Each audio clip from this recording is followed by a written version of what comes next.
बाज के देश में राज न कबहू चले कबूतर के, चकमा खाए भले शिकारी बचे न शूटर से। बाज के देश में राज न कबहू चले कबूतर के, चकमा खाए भले शिकारी बचे न शूटर से। दिल्ली मुंबई हरियाणा से आगे जेकर रेस बा, आगे जेकर रेस बा, हो आगे जेकर रेस बा। थाना चौकी कोर्ट कचहरी हर जगह मुर्केश बा।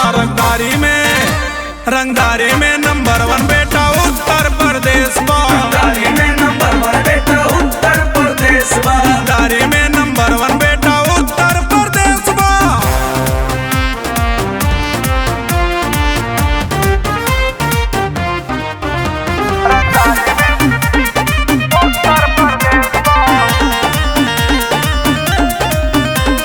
यही प्रांत में जिला जौनपुर अमेठी सन्नाम है। सुल्तानपुर प्रतापगढ़ के लोग जहाँ बदनाम है।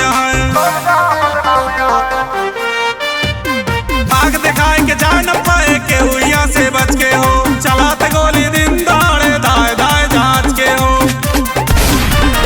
भरल बदमाशी नस नस में सीधा साधा फेस बा, सीधा साधा फेस बा, हो सीधा साधा फेस बा। थाना चौकी कोर्ट कचहरी हर जगह मुर्केश बा।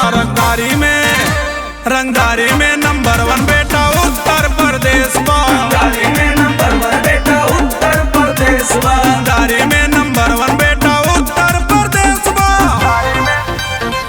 उत्तर प्रदेश बा।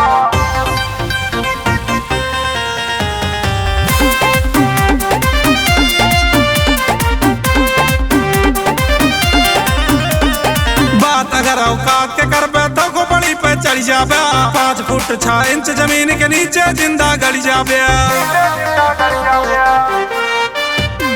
चीख पुकार न सुनी क्यों ना तुम्हें बचावे आई हो। छवि खबर अखबार में मिसिंग लेकिन भनक न पाई हो।